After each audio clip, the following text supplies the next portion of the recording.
পরের জায়গা পরের জমি, পরের জায়গা পরের জমি, ঘর বানায় আমি রই, আমি কিন্তু জমির মালিক নই। জমিদারের ইচ্ছা মতন, জমিদারের ইচ্ছা মতন দেই না জমিন চাষ, তাই তো ফসল ফলে না রে দুঃখ 12 মাস। আল্লাহ যেভাবে চাইছে বাংলার জমিনকে চাষ করাতে, আমরা সেভাবে চাষ না করে মানুষের আইন, মানুষের সংবিধানটা চাষ করে শান্তির আশা করব, এইটা কখনোই মুসলমান পাবে না। জোরে কোন কথা ঠিক?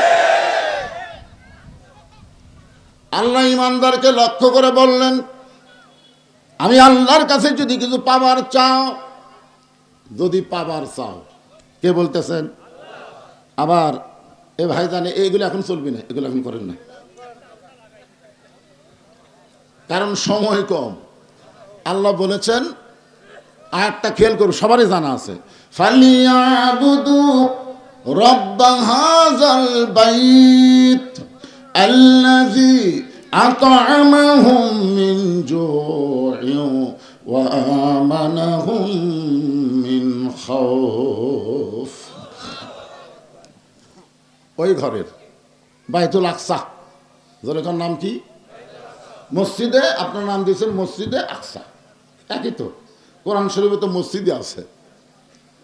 ওই ঘরের মালিকের তোমরা গোলামি করো, ফালিয়াবুদু রব্বা হাযাল বাইত, ওই ঘরের মালিকের তোমরা গোলামি করো, নামাজ পড়ো, মালিকের হুকুম অনুযায়ী চলো, সঙ্গে সঙ্গে তোমাদেরকে 2টা পুরস্কার দেওয়া হবে। কয়টা? 1 নম্বর পুরস্কার হলো তোমাদের রিজিকের কোনো পেরেশানি থাকবে না, দারিদ্র ক্ষুধা মন্দা হবে না।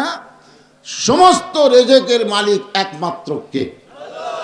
কিছুদিন আগে কিন্তু আমাদের কিছু তেলতেলা গোয়েন্দার, বুঝলেন, বগুড়ার ভাষা, ভারত চিনি বন্ধ করে দিছে, পেঁয়াজ বন্ধ করে দিছে, আলু বন্ধ করে দিছে, বাংলাদেশ খাবি কি?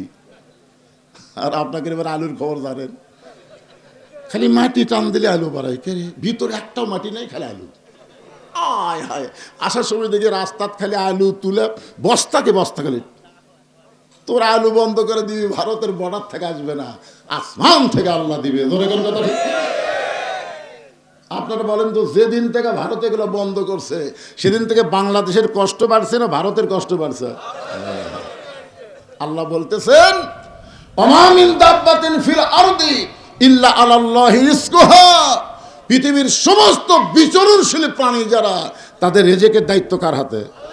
তোরা ভারত আমাদের বন্ধ করে দিবার পারবি না, আল্লাহ ইচ্ছা করলে তোদের রিজিক বন্ধ করে দিবার পারে। এবং যাবতীয় ভয় ভীতি থেকে আল্লাহ পুরাপুরি নিরাপত্তা দিয়ে দিবে। তোমাদের অ্যাটম, তোমাদের হাইড্রোজেন মুসলমানের কোনো ক্ষতি করতে পারবে না, কারণ মুসলমানের অন্তরে একমাত্র ভয় কার? আরো জোরে বলেন। আমাদের জাতির পিতা হযরত ইব্রাহিমকে জিবরাইল বলতেছে যে নিচে দাউ দাউ করে আগুন জ্বলতেছে, বাপ রশি ধরে টানতেছে, যে কোনো সময় আপনি আগুনে পড়ে যাবেন। ইব্রাহিম মুসকি মুসকি হাসার বলে, পড়লে কি হবে? জিবরাইল বলতেছে, পড়লে কি হবে মানে পুড়ে যাবেন। ইব্রাহিম বললেন, জিবরাইল তুমি তো আমার ভিতরের ইমানের আগুনের খবর জানো না, তুমি নমরুদের আগুন দেখতেছ, আমার ভিতরে আল্লাহর ইমানের আগুন দাউ দাউ করে জ্বলতেছে। আমার বিশ্বাস এই আগুনের কাছে ওই আগুন কিছুই না। ভারত মালওয়ানের বাচ্চারা শুনে নে, বাংলার মুসলমানের ইমানের আগুন দাউ দাউ করে জ্বলতেছে, এখানে পৃথিবীর কোন শক্তি কুলাবার পারবে না। ধরে কোন কথা ঠিক না? তোমরা 15 দিনে বাংলাদেশ দখল করবে, খালি ঢুকিয়া দেখো। আমাদের ছেলেরা যদি 15.5 বছরের ফ্যাসিস মুক্ত করতে পারে, যে কোনো খারাপ শক্তি, অবৈধ শক্তি বাংলার জমিনে আসা মাত্র ফেরত যাবে না। জোরে কোন কথা ঠিক না? আমি ছেলেদের বলেছি, 3 হাতে একটা করে লাঠি রাখবা আর ট্যারের মধ্যে একটা করে খুর রাখবা, ওরা আসবে, লাঠি দিয়ে পাড়ে ফেলা দিয়ে গোড়া কাটবা না, আগা কাটা খাতনায় মুসলমান হবে। জোরে কোন কথা ঠিক?